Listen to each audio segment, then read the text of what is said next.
Family, how's it going? Kyle Henderson, Bama Football on YouTube with an afternoon update after Kirby Smart's press conference on Monday, just days ahead of the SEC championship game. Here's what Coach Smart had to say on Alabama. Yeah, Coach, I'm sure you've had an opportunity to go a full deep dive on this offense from Alabama. How have they developed and changed since you guys played them last? Yeah, I wouldn't call it a deep dive. I got to watch the games in between our game and theirs. I don't think you change a whole lot during the year. You play to the skill set of your playmakers. They've got playmakers. They play to the skill set of those guys. Ty's still playing really well. He's extremely athletic. He can extend plays. He knows where to go with the ball. He knows defenses. He's played a lot of football, and he's played with a lot of confidence. So I don't think there's a lot of change. I mean, they're really good at what they do, and they do a great job with shift, motion, keeping you off balance with tempo, vertical plays, horizontal plays. They do a great job.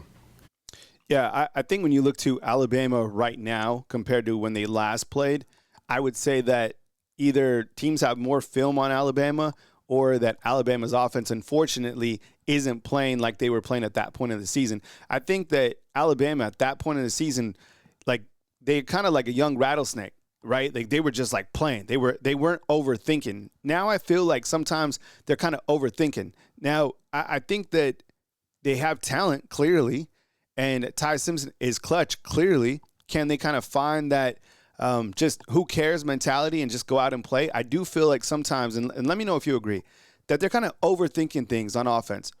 I brought this up on my show on Monday.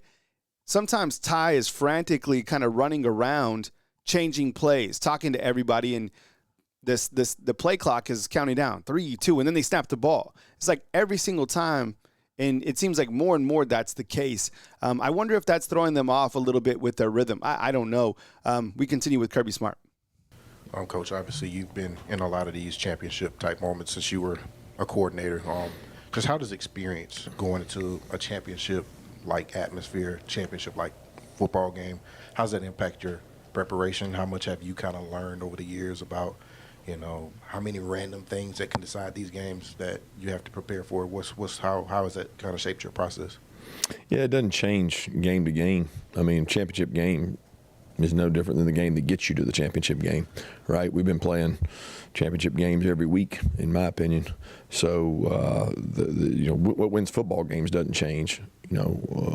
Good players win football games. Not turning the ball over wins football games. Being explosive wins football games, and that will not change in this game. I mean, the turnover margin of the last game was a factor. Explosive plays of the last game was a factor. There'll be factors in this one. There'll be factors in the next one after this one. So that doesn't change, and I don't, if anything, the experiences you learn from playing in this are more about, time management with sign and date going on, practice management with the load your players got, this extra week in the season. That's what we try to lean on from an experience standpoint. He brings up a couple good points. The first dealing with signing day. Signing day is December 3rd through the 5th. So not only is Alabama and Georgia prepping for the SEC title game, but they're also, tightening up all the bells and whistles to their early signing class. That's just another kind of reason that the current college football calendar is obviously really, really wrong. More on that in just a second as he's going to answer a question about Lane Kiffin. But in terms of playing like a week-by-week grind, absolutely. Think about Georgia. Okay, they've played in the SEC, right? They're 7-1. They hosted Ole Miss. They hosted Texas. They hosted Alabama. They played in a lot of big games. And you're right. It was like week by week. Once you get into SEC play, and I get it. Some teams are here, some teams are there. But the SEC, for the most part, is like NFL light.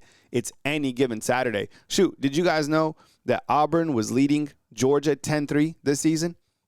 I mean, this team, I'll say this about Georgia, and more in the preview, these guys were down in a majority of their games, honestly. They were trailing, just off the top of my head, they were trailing to Tennessee. They were trailing to Alabama. They were trailing against Auburn. They were trailing against Florida. They were trailing a couple other times. And they came back every single time. So it's like that week-to-week grind. And in terms of this game having explosive plays and turnovers, 100%. I mean, you're going to have some really big plays in this game. You're going to have to not turn over the football.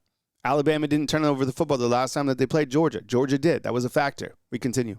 Coach, obviously a lot of shifting landscape in the SEC. I guess kind of a two-part question. One, what did you think about Lane's decision to go to LSU? And two, I don't envy the position he was in. I think it's a really hard position to be in and to navigate. I think Coach Saban addressed it best. It's not a. We're in a time frame where ADs and people are making decisions in a timeline that's not congruent with the season and the playoffs. So it makes for really difficult decisions. Kirby Smart was also asked about kind of the calendar. What can you fix? Like, how can you change the dates? And he was like, when do you put it? When do you put players signing early? Do you put it the week before? Do you put it now? Do you put it next week? Like, when is there a really good time to put it? You also have to align that with players being able to enroll, whether that's high school players or transfer portal players. I mean, there's so much with that timing of the schedule. And I think I can't even imagine how busy these guys are at this point in time. I mean, I'm busy, and I know you are busy as well, but that college football calendar certainly is a big issue with college football right now. And then, getting to Kirby Smart's comments about Lane Kiffin, that's a tough position. I know things don't look really good for Lane Kiffin right now, but the timing of it, it's like, Coach Saban said this not too long ago. He's like, in the NFL, you cannot talk to another coach until his team is finished. Well, what? What about the kids transferring? What about the kids doing early signing day? You know what I'm saying? It's never going to work in college football. Well, I don't know. Maybe someone can figure it out, but until then, it's just absolutely broken. In terms of this particular game, I've explained my confidence, and I am really heavy on Alabama going into this game. And that's not like in an arrogant way. I just think that Alabama's defense is that good. Though the only question that I have is, can the Alabama offense answer the bell? Can they? Like, I do feel that they came up in clutch moments against Auburn, and they did run the football actually a little bit better, so that gives me a little bit more optimism. But this defense is different, and this game is different, right? You almost kind of feel like it's a playoff play-in game for Alabama.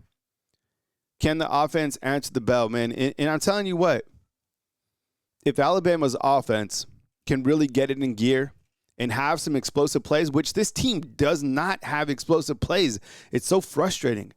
But if this offense can come around, I think this team could go really far. They could really make a serious run at it. And I'll tell you another guy. I gave him a game ball recently. Do you think I'm wrong on this? Connor Talty looked to have a lot of confidence. He kicked that 45-yard field goal and it looked good, like really good. And then he followed it up with the 28-yarder. So maybe he just, maybe kind of just needed a little bit of pressure. 2 for 2 on the road. Love it. I don't know. Kirby Smart always does a great job for Georgia, and this is going to be one hell of a battle. So news as it happens right here on Bama Football on YouTube. We'll have blanket coverage all this week on SEC title game and also with the early signing period. More coverage right here at Bama Football on YouTube. Get inside the comment box. Let me know what you think will be the biggest factor between Alabama and Georgia.